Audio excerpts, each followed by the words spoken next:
of not knowing where he went or what happened to him. 9 years without hugging him. 9 years without his smiles or his laughs. 9 years without his love. My heart is broken. A 7-year-old child walked into school on the morning of June 4th, 2010, and by the end of the day, he was gone. Welcome to Crime Signal. If you care about this story and want real-time updates as investigators re-examine evidence and pursue new leads, hit the subscribe button and turn on your bell now so you don't miss what comes next. I'm 90, I'm still gonna cry over this. This is something that changed our entire lives. You never move on fully from that. A single science fair morning at Skyline Elementary became the central timestamp of a mystery that would not relent. Kyron Horman arrived at school that day excited about his project, a diorama he had carefully assembled. His stepmother accompanied him, took a photograph of him by his display, and then left as the school day went on. That photograph would later be remembered as the last known public image of Kyron, an ordinary, joyful snapshot that, through no fault of its subject, became the fix before in a case that has haunted a family and a community ever since. What should have been a routine afternoon ended in alarm. Kyron did not come home on the bus.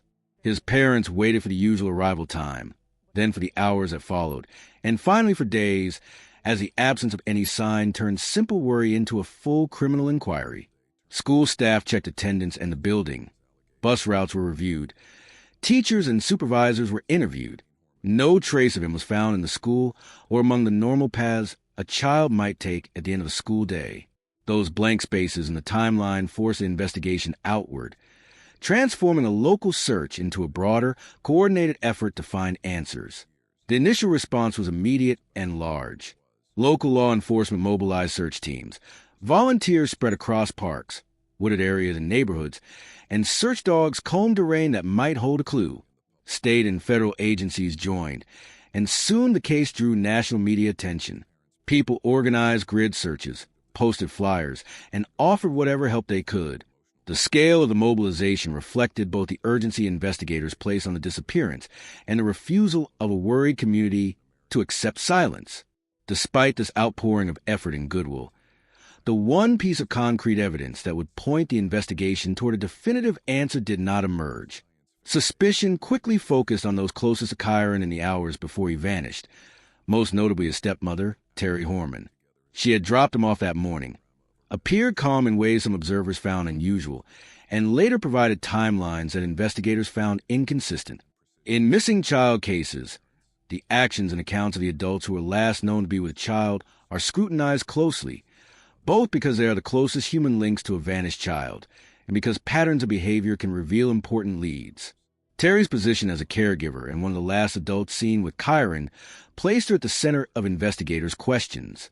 Public attention intensified when reports emerged that Terry had failed multiple polygraph examinations. Polygraphs are contentious tools, sensitive to stress, question phrasing, and testing conditions, and they are not a legal substitute for physical evidence.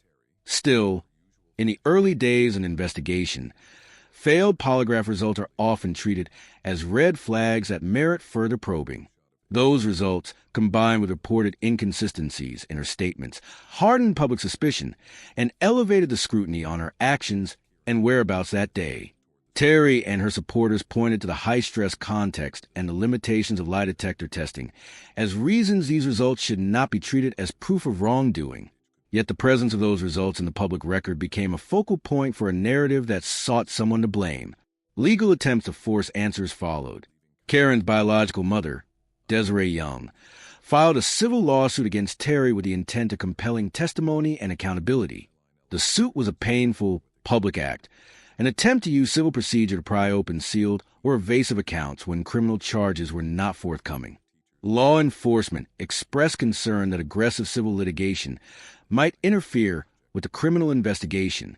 Over time, those legal maneuvers were contested, and the civil suit did not yield the breakthrough the family hoped for. Its filing and eventual resolution highlighted the hard choices families face when the criminal process stalls. Civil avenues can pressure and expose, but they can also complicate broader investigative efforts and raise difficult strategic decisions about how best to pursue truth. Investigators pursued secretive grand jury proceedings to obtain testimony and evaluate whether there was probable cause to bring criminal charges. Grand juries can subpoena witnesses and hear evidence behind closed doors, tools designed to protect investigative integrity while assessing whether a case meets prosecutorial standards. In this matter, grand jury activities spanned years, but public reporting indicates that those proceedings did not produce indictments that led to criminal accountability. The use of grand juries underscored the seriousness of the inquiry, while the absence of charges underscored the central obstacle in the case: the lack of corroborated, prosecutable evidence that meets the legal threshold to charge someone with a crime. Media coverage kept Kyron's disappearance in the public eye and generated both benefits and complications. On one hand, continued reporting sustained public pressure on investigators, kept Kyron's name in circulation so potential witnesses might come forward, and galvanized community efforts to assist. On the other hand, intense media focus can muddy elements of an investigation, prompting amateur sleuthing, muddy witness memories, and the spread of speculation that must be sorted out. For the Horman family, media attention was simultaneously a lifeline and a burden, invaluable for awareness, but often intrusive and emotionally exhausting as private grief played out under relentless public scrutiny. Through all of it, Kyron's parents remained at the case's emotional center. Their lives were remade by the search, advocating for renewed probes, attending vigils, meeting with investigators, and persistently asking the public for help. Their advocacy helped sustain attention and kept investigative avenues open. Yet the personal cost has been profound. Grief, strain, and the constant need to recount and relive painful details became the family's daily reality. Their determination, however, has also been the mechanism that prevents the case from being forgotten.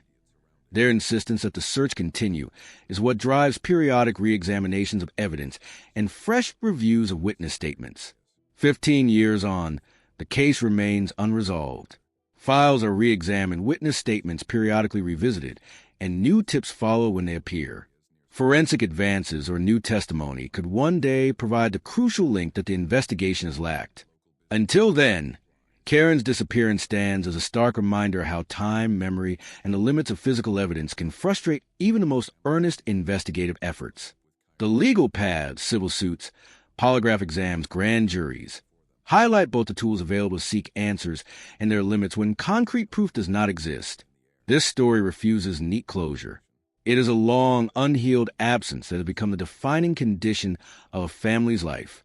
The facts we have, the date, the morning photograph, the searches, the legal filings, and the grand jury activity are the coordinates of a long investigation, but they are still not the destination. If you have information that could help, speak to investigators. For everyone else, the best way to assist is to keep Kyron's name alive, to support families who face these ambiguities, and to treat unresolved disappearances with the steady attention they deserve. Wrap up. Kyron Horman walked into school on a June morning and vanished from the life he knew. Years of searches, questions, and legal battles have still not produced the answers his parents deserve. The absence left behind is the core of this story, an unresolved loss that has stretched a family, tested an investigation, and held a community in suspense. The lessons are hard. Thorough, evidence-driven work matters. Public attention can both aid and complicate, and families need empathy and support whether or not justice arrives. Keep Kyron in mind, keep asking questions, and keep pressure on the systems that still hold his case open. Every new pair of eyes and ears matters.